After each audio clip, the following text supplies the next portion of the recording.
ఇప్పుడు ఈ బర్తరఫ్ పంచాయతీ మా పెద్ద లంగ పత్రిక, ఇది ఏక్ నెంబర్ చోర్ పత్రిక. ఈ రాష్ట్రంలో తుప్పుకున ఉంచే పత్రిక అంటే ఇది ఒకటే. కమ్మ అంటే అమ్మతో సమానం కదా, మరి ఆ మాత్రం ఉంటుంది. సో మా ఓడు రాసిండు, సురేఖపై వేటు తప్పదట, మంత్రివర్గం నుంచి తప్పించే యోచనలో అధిష్టానం ఉన్నది. సీఎం రేవంత్ రెడ్డిపై కొండా సుష్మిత వ్యాఖ్యలతో సీరియస్ అయ్యారు. కఠిన నిర్ణయంతో ఇతర నేతలకు సంకేతం ఇవ్వాలని ఆలోచన చేస్తున్నారు. మంత్రివర్గ పునర్వ్యవస్థీకరణలో భాగంగానా లేక ప్రత్యేకమా? సురేఖను తప్పించాలనుకుంటే మున్నూరు కాపు నేతకు ఛాన్స్ ఇస్తాడ. ఎందుకంటే ఆ మున్నూరు కాపు కాదు, రాజగోపాల్ రెడ్డిని తప్పించి ఓ రెడ్డి అనే కీరి వద్దంటావా? వద్దంటలేం కదా మరి మేము కూడా. ఈ రెడ్డిని తప్పించి రెడ్డి కీరా, బీసీని తప్పించి బీసీ కీయాలన్నప్పుడు పద్మశాలి సామాజిక వర్గ కోటాలో ఒకరికి ఎమ్మెల్సీ పదవి. సీఎం రేవంత్ రెడ్డి లండన్ నుంచి తిరిగి వచ్చాక స్పష్టత. సురేఖ, రాజగోపాల్ తదితరులపై ఎమ్మెల్యేను అసంతృప్తి. ఇక క్రమశిక్షణ తప్పిన వారిపై కఠిన చర్యలు అధిష్టానానికి విజ్ఞప్తి. సీఎం హైదరాబాద్కు వచ్చాక స్పందిస్తానన్న మంత్రి సురేఖ. ఒరే సిగ్గు లజ్జాలేని రాధాకృష్ణ, నువ్వు జర్నలిజం కాదు, లత్కోరిజం. నువ్వు చేసేది లత్కోరిజం. ఇదే పత్తిత్తు వార్త, ఇదే పతివత లెక్క. రాజగోపాల్ రెడ్డి స్పందించిన ప్రతిసారి రాసినవరా సన్నాసి. బీసీ పోతే బీసీకి ఇస్తారు, మునుకా పోతే మునుకాపు ఇస్తారు, పద్మశాలికి ఇస్తారు. మరి రేవంత్ రెడ్డి తప్పిస్తారు. రేవంత్ రెడ్డి బల నిరూపణ చేసుకున్నాడు, సంకనాకి పోయింది. ఇది రాసినవరా లుచ్చా. ఈ లుచ్చా వార్త రాయాడు దొంగనా కొడుక. ఇట్లా పట్టుకొని దాగు, డొప్ప పట్టుకొని. అట్లా నీకు మీ గురువులు నేర్పిన విలువలు ఏమైనా వస్తాయో చూద్దాం. జర్నలిజంలా నువ్వు అంటున్న జర్నలిజంలోనే ఇంకో ఇలా అంతా డిమాండ్ చేసి అలసిపోయారు. మరి రేవంత్ రెడ్డి డిమాండ్ చేస్తున్నాం.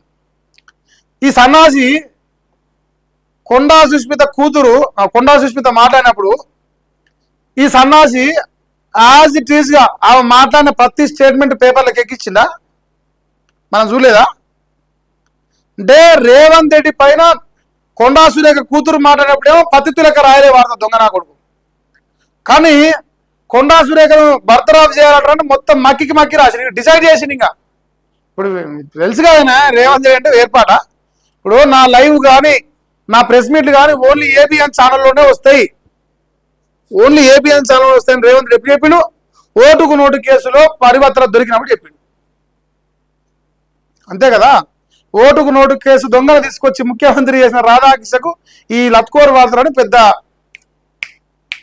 చిటికెలో పని. దొంగనా కొడుకు, నీదో పేపరు, నీదో కథ. సో ఇప్పుడు వీడు డిసైడ్ చేసిండ అయ్యేపోయింది. ఇప్పుడు ఈమె పోతుంది, ఇంకో మంత్రి మున్నూరు కాపు మంత్రి వస్తుండు. మరి ఈమె ఏ అవినీతి బయటపడలే. ఆమె ఏ ఒక్క మాట మాట్లాడింది లేదు. ఇంతకుముందుకు ఆమె కూతురే మాట్లాడింది, ఇవాళ ఆమె కూతురే మాట్లాడింది. మరి మంత్రికి ఏం సంబంధం రాబాయి? మరి బట్టి విక్రమార్క పరివర్తల కమిషన్లు గుంజుకుంటుంటూ బొగ్గు దాచుకుంటూ ఆరోపణలు వచ్చినాయి, ఆధారాలు మీ పేపర్ రాసిరు. ఒక ఆయన కలెక్టర్ అమ్మలతోని వ్యవహారాలు నడిపిస్తాడు, మీ దాంట్లో రాసిరు.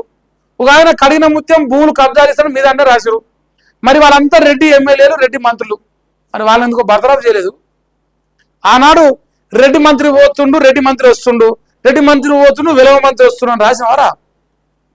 లోఫర్నా కొడుక. ఆనాడు ఎందుకు రాయలే?